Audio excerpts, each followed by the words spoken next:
Thank you, Mr. Mayor. Please, take a seat if you have one. I once, several years ago, said, everybody take a seat. It was in the evening. There were about 2,000 people out in a football field, and it was toward the end of the campaign. I said, have a seat. And they all looked at me like, we're standing, all of it. I couldn't see, but anyway, thank you very, very much. Look, it's great to be here in Portsmouth with your Senator, Maggie Hassan, who's been one of my friends for a long, long time, and to talk about investments we're making to modernize this port and create jobs and bring down the cost for families in the region of everyday life. Maggie was a key player in the infrastructure law, and it's making a difference here in New Hampshire, and I might add, around the country. She made the case for high-speed internet everywhere in New Hampshire and, protecting New Hampshire's coastlines from rising sea levels and extreme storms, and for the investments in New Hampshire's roads and bridges, ports, and waterways. And Representative Chris Pappas, thank you for a passport into your district. Chris, where are you? There's Chris over here. Well, thanks for the passport, old buddy, into the district. I appreciate it. And he's a member of the committee that got this bill across the finish line. Getting big ideas in an actual bill is hard work, requiring getting into the real nitty-gritty details and without losing the big picture. I agree completely. By the way, kids are allowed to do anything they want when I speak, at all, so don't worry about it. And, but Chris, thank you for all the work you did, and you did a hell of a lot of work to get this done. And always making the economic case for how clean water, access to the internet, rebuilding a bridge, investing in this port matters to your lives, the lives of your families, and quite frankly, to the entire region. And Representative Annie Custer, an old good friend of mine, it's good to see you as well, Annie. Thank you for everything. Annie and I have talked a lot about what we need to do to support New Hampshire's parents and give them just a little bit of breathing room, because sometimes things get tight. And even though she can't be here, I also wanted to recognize Jeannie Shaheen, who is well represented today by her husband, Billy, and the family. Billy, where are you?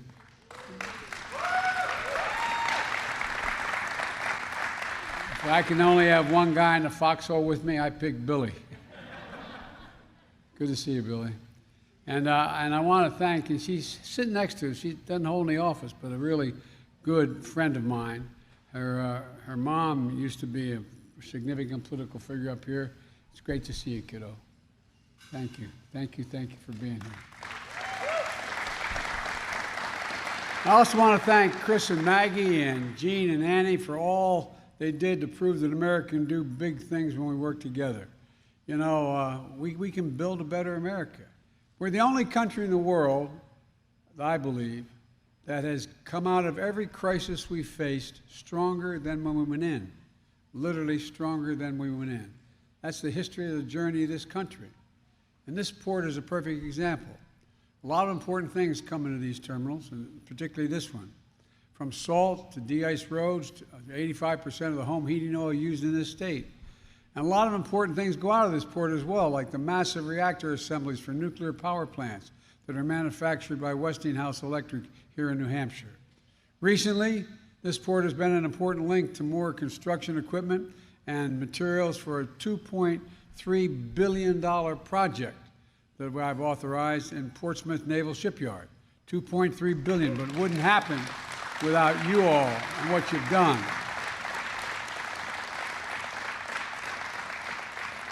Now, I know they say the port's in Maine, but I've always thought it was in New Hampshire. But that's what Billy taught me. And where the Navy's nuclear-powered attack submarines are built as well and are stationed. Look, all in, this port supports over 2,300 jobs. 2,300 jobs adds $275 million to this region's economy. And that's not even counting the more than 6,000 civilian contractors and jobs here over at the Navy Yard. Jobs in Maine, New Hampshire, and all around the region. But this port has even more potential than that. Until recently, the area in the harbor called the Turning Basin was only 800 feet long. and often meant that pilots had to turn around a 765-foot ship in 800 feet. I call that tough parallel parking, man. But seriously. And it meant that, you know, to be safe, some of the ships could only come in or sail out on high tide. They could only sail at night, or when they couldn't sail when there was too much wind. They couldn't, and because they get knocked off course. And here's why it matters. When you keep a ship in dock after the cargo has been delivered, it can cost $90,000 a day when that ship is in port. And those costs get passed on to you, consumers, whatever it happens to be. It also has been a problem for decades. But with an $18 million investment from the Army Corps of Engineers and the help of Maggie and Chris, the port and union labor, we widened that turning basin to 1,200 feet. We got it done. Now, it's easier, faster, and cheaper and safer for ships to get in and out. And the port can welcome larger ships, more cargo, like the massive towers and hubs needed for offshore wind farms. Look, we've also announced an additional $1.7 million investment into dredge, another tricky part of a shipping channel where the sands build up. Without that dredging project, the port might need more restrictions on what ships can and can't pass through this harbor. Instead of turning away business, we're sending a message. This port is open for business and will be for a long time. And we're sending the same message with our investments in roads and bridges here in New Hampshire. Back in November, Maggie, Chris, and Annie were with me when I visited PEMI, the PEMI Bridge in Woodstock, a couple of hours just northwest of here. The bridge opened in 1939. Not a big bridge, but it solved big problems. Local businesses depended on it. School buses crossed it every day. Without the bridge, the trucks on the other side of the river would have to take a 10-mile detour to get around to the other side of the river. Folks, when fires and emergencies, every single mile matters and counts how long it takes to get there. Right now, there are nearly 200 bridges deemed deficient in New Hampshire alone. There's about 315 such bridges in Maine. And many of these are less trafficked bridges that are essential to small towns and rural areas for farmers and small businesses. Let me give you an example. I was just in Pittsburgh not long ago, I guess a little over a month ago. And I got there the morning that one of its bridges collapsed. The bridge was built in 1939, if I'm not mistaken, and had been put on a list of being dangerous. It was about a 12-story drop from the middle of that bridge down to a small creek, and it was a ravine that covered about 300 yards. Had it not been a snow day before, there would have been a lot of school buses on that bridge. A lot of kids would have been killed. I'm not joking. You probably saw it on the front page of every paper in America. Well, guess what? It's happening all over the country. Fortunately, it didn't happen there. Fortunately, there was no one on the bridge. There were 4 vehicles. No one got killed. And you know, when I was doing the Recovery Act in our last administration, Obama-Biden, I was in in Pennsylvania, in western Pennsylvania, a small town. And in the process, I looked at a bridge, and their fire department was on one side of the bridge, and literally from here to that holding tank outside here was the other side. There was a shopping center and a school. Well, guess what? There's fire. You couldn't get across the bridge. You had to go 10 miles to get around, go up over the bridge that could work, and get back down. People dying in that 10 miles of a fire truck getting there in the middle of a fire. This matters. So we're making historic investments in fixing these bridges. This year alone, we're delivering $45 million to fix your bridges here in New Hampshire. This year alone. You know, the last fellow had this job, kept talking about infrastructure week for 4 years. We not only took your infrastructure, we have an infrastructure decade. This is going on. It's $1.2 billion. You know, we used to have the finest infrastructure in the world. We now rank number 13 in the quality of our infrastructure. China's ahead of us. So many other countries have moved. Folks, this matters. It matters to our safety, our security, our health, and a whole range of other. Not only that, about 700 miles of highway in New Hampshire are in poor condition.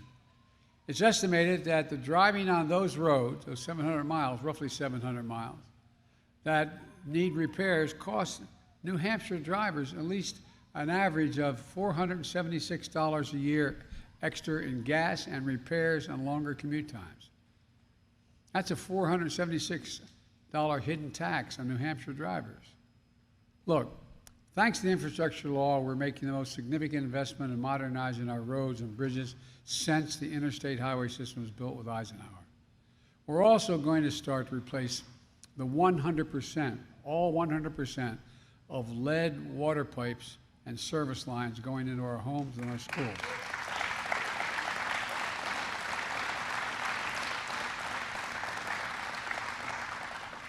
There are 10 million homes and 400,000 schools and preschools and daycare centers that have lead water pipes bringing the water in. Many of that causes mental illness, brain damage.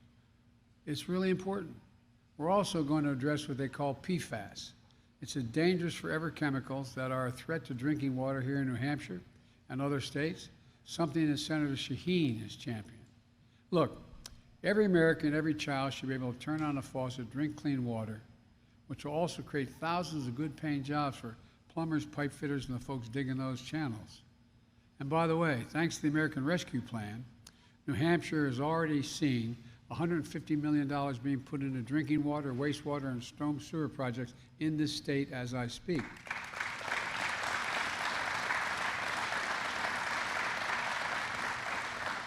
Maggie and Chris and Annie, we share a core belief.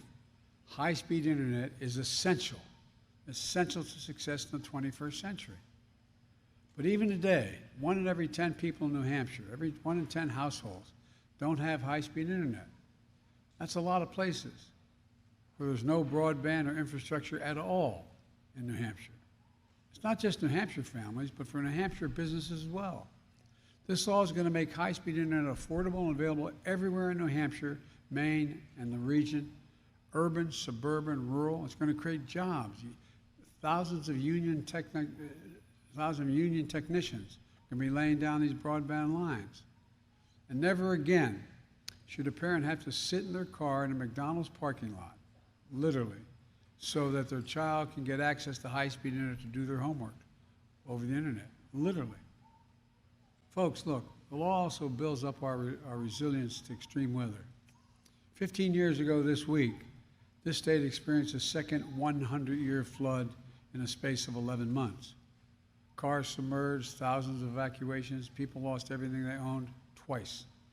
Our infrastructure law upgrades stormwater management systems, builds new transmission lines and towers so fewer will be flooded out in their homes or lose power in days and weeks because of these storms.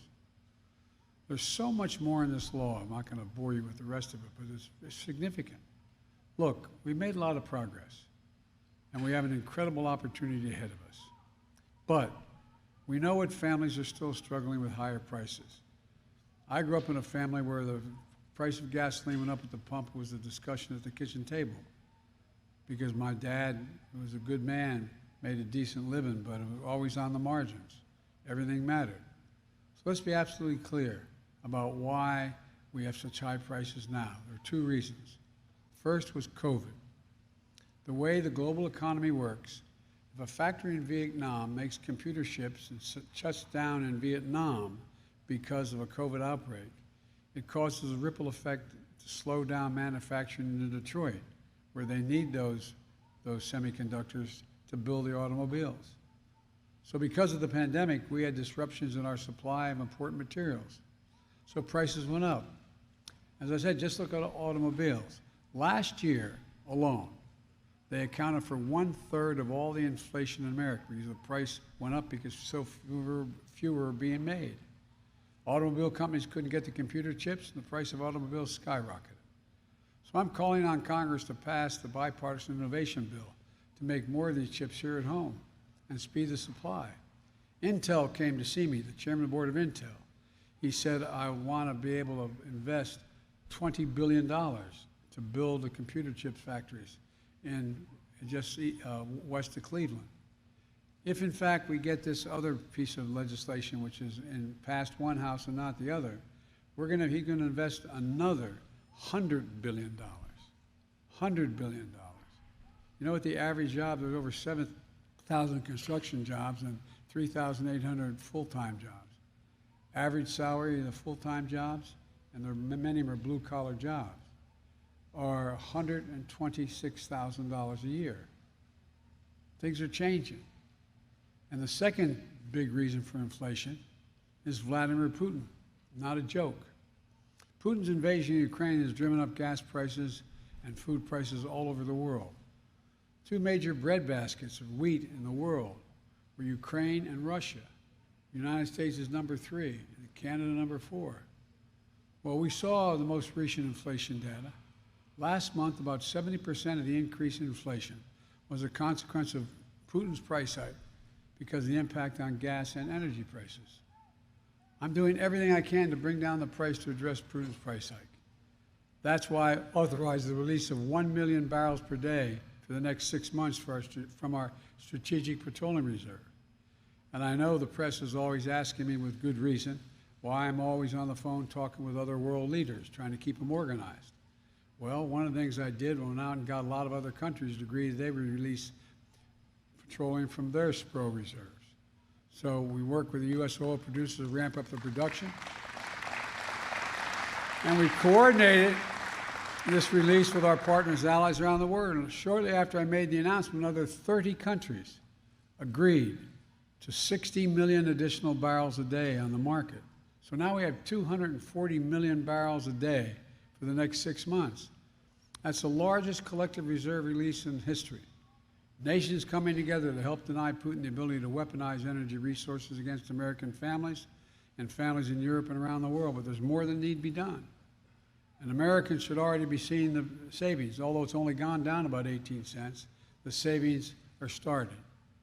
Beyond gas prices, I've called on Congress to move immediately to lower the cost of family utility bills, prescription drug bills, and more, while lowering the deficit and reducing inflation. That would make a big difference for families. We can do a lot of these things without raising a single penny on taxes of anyone making less than $400,000 a year.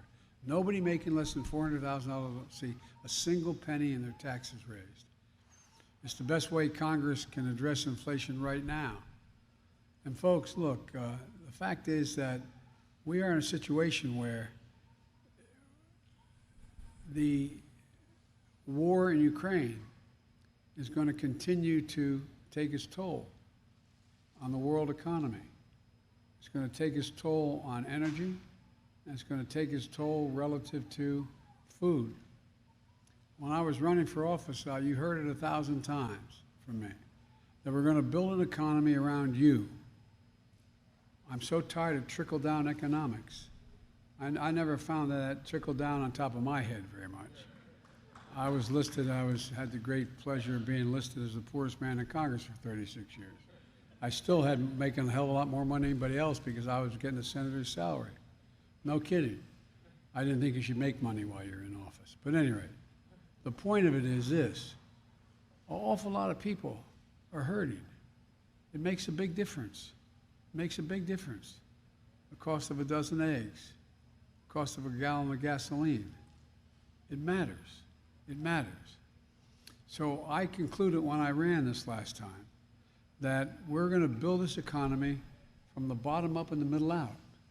Because when that happens, everybody does well.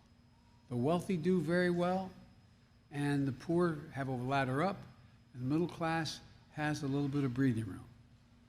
I grew up in a household where we lived in a split-level home, 3 bedrooms, 4 kids, mom and dad, and a grandpapa lived with us. And I remember one night, the walls were kind of thin. My dad was restless. Next morning when he went to work, I asked Mom what was the problem. She said, he just noticed his company just said, no more, not going to cover health insurance anymore. It matters. These things matter to people. They matter to ordinary people. We can, in fact, provide for anyone who has type 1 diabetes or a child or 200,000 kids who have it. They need that insulin every single day. Average cost is $647 a month, sometimes as low as $90 and as high as $1,000, depending where you are. Now, how much it costs to make one of those vials of insulin? $10 dollars. Not a single change has been made in that insulin since it was first discovered. And so we can set that price at maximum of $35. They still make a significant profit. Now, what God's name are we doing? Look, I'm a capitalist. I think people should be able to go out and make millions of dollars, even $1 billion if you can make it. But at least pay your fair share. Pay something. Pay something. By the way, I'm being deadly earnest. You know, it's just, you know, I come from the corporate capital of the world, Delaware. More corporations are incorporated in the state of Delaware than every other state in the nation combined. And I survived winning 7 Senate elections in that state. But here's the deal. The fact is, folks, that, you know, there are 50 of the top 500 corporations in America last year that made a total of $40 billion in profit. They didn't pay one single penny. Not one. The average percent that billionaires pay, of the 790 of them, is about 3.8%. Just pay your fair share.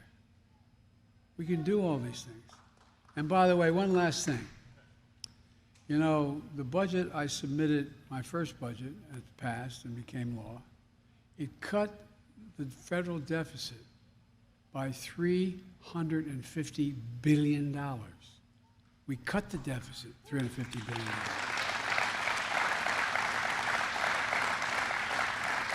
And the budget I propose this year, if it comes to total fruition, will cut the deficit by $1.3 trillion. So my Republican friends start talking about big spenders and the reason why there's inflation. Take a look. Take a look. We've cut the deficit drastically. So look, we're making progress. Over the course of my presidency, our recovery so far has created 7.9 million new jobs. More jobs created over the first 14 months than any president ever. Over 420,000 manufacturing jobs. Unemployment rate is at 3.6%, down from 6.4%. In the state of New Hampshire, you're down from, I think it's 4.2% to 3.2%. Folks, in Maine, you've added 28,000 jobs and unemployment has dropped from 4.4 to 3.6. New Hampshire, 26,000 new jobs, dropped from 4.2, I misspoke, to 2.5%. Last year, as I said, we cut the deficit by more than $350 billion. This year, we're on track for 1.3 trillion cuts. And look, that'd be the largest debt reduction in American history. And it's particularly important now we ask ourselves, how are we going to reduce pressure on inflation? Maine, New Hampshire, America have gone on the mend. They're not on the mend any longer. They're on the move. And we're coming at our challenges from a position of strength. But I'm more optimistic about America today than I've ever been in my whole career, because I see the future that's within our grasp. We can't be afraid, though. We're the only nation on earth, as I said, that's always turned every single solitary crisis we've had into an opportunity. That's exactly what we're going to do today if we do it together. It's about being together, the United States of America. When we do that, there's not a single thing we can't do. Well, God bless you all, and may God protect our troops. Thank you, thank you, thank you.